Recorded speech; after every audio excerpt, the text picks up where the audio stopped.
What is up, guys? SteeZyyy here with another Bukkit coding tutorial. In this video I'm going to be teaching you how to create beams that will damage entities or other players. I'm going to try to keep this video fairly short just because it's pretty simple. The way I'm doing it, I don't know, there's probably a better, more efficient way, but this is just one way of doing it if you're interested in how you would get that to work. So here I've already gone ahead and made a simple particle effect that shoots in the direction I'm looking in. And what I want this to do is damage any entities that it hits, basically, or maybe set them on fire or something. So, in order to do that, here's the code we have. Let me just mute this.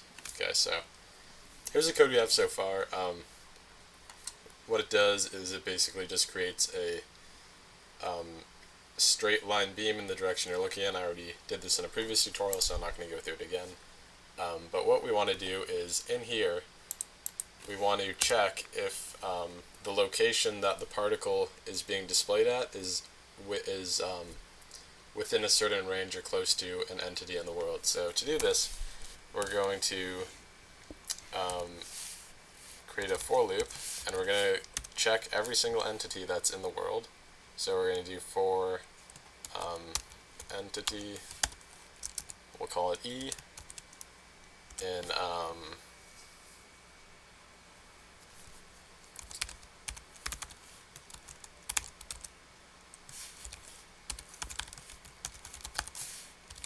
think that will work. So for every entity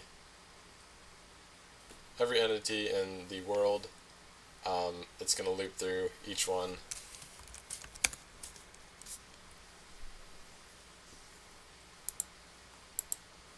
There we go. Yeah, so we'll loop through for each one. It seems a bit quite inefficient to me because every tick it's going to have to loop through every entity in the world. You could also do it by the chunk, but if there's a entity outside the chunk you're currently in, then oh shit, I'm stupid. Okay, yeah, let's do that. Get chunk.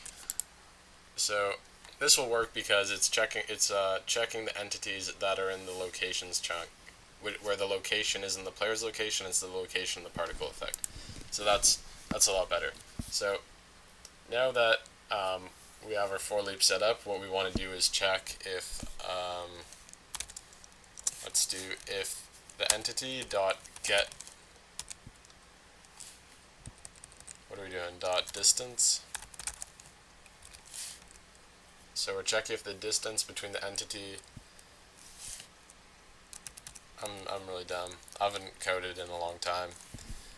So we're going to do get location dot get distance to the player's or the particle's location. So if that's less than, let's say, 1.0, instead of doing equals, we're doing less than because it's not going to be the exact location, or it's very unlikely to be the exact location. So if it's within a range of one block, then we'll set them on fire or damage them or whatever we want to do.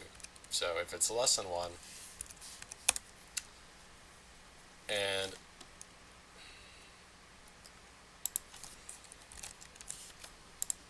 like I said, I haven't done any coding in the last like 2 weeks or so, or a week, I don't know. I'm pretty lazy. Yeah, so now that we have, so if the entity is within the range of the particle effect at the time, we are going to we're also going to check if this entity is not the player who used it. So we're going to do, it's not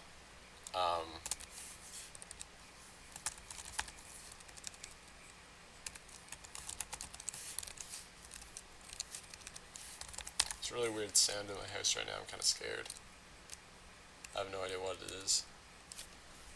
But anyways, so if it's not equal to the player, what we're going to do is E dot, let's set it on fires. So we'll do E dot set fire ticks. We'll do it for 5 seconds. And then after this, we subtract the location, and then if we have our check, if time is greater than 40, then we're going to cancel it. So that's just the end of the beam, basically. And we're going to run through every tick. So this is a standard straight beam particle effect that I've showed you, I think in my first or second tutorial. It's really straightforward, and then this little bit here is just a checking if the location of the particle is within one block of a entity. If you want only to damage players, then you can add in a check somewhere in here to check if they're a player, whatever you want to do with that. Alright, so we're on the server now ready to test it out, and we'll left click, it shoots our particle effect, and it didn't work. Let's try that again, and it is not working. And that is because I probably didn't reload it. So there we go, it works now. Yeah, I'm just an idiot. So there we go, it lights them on second for 5 fire, because that makes sense.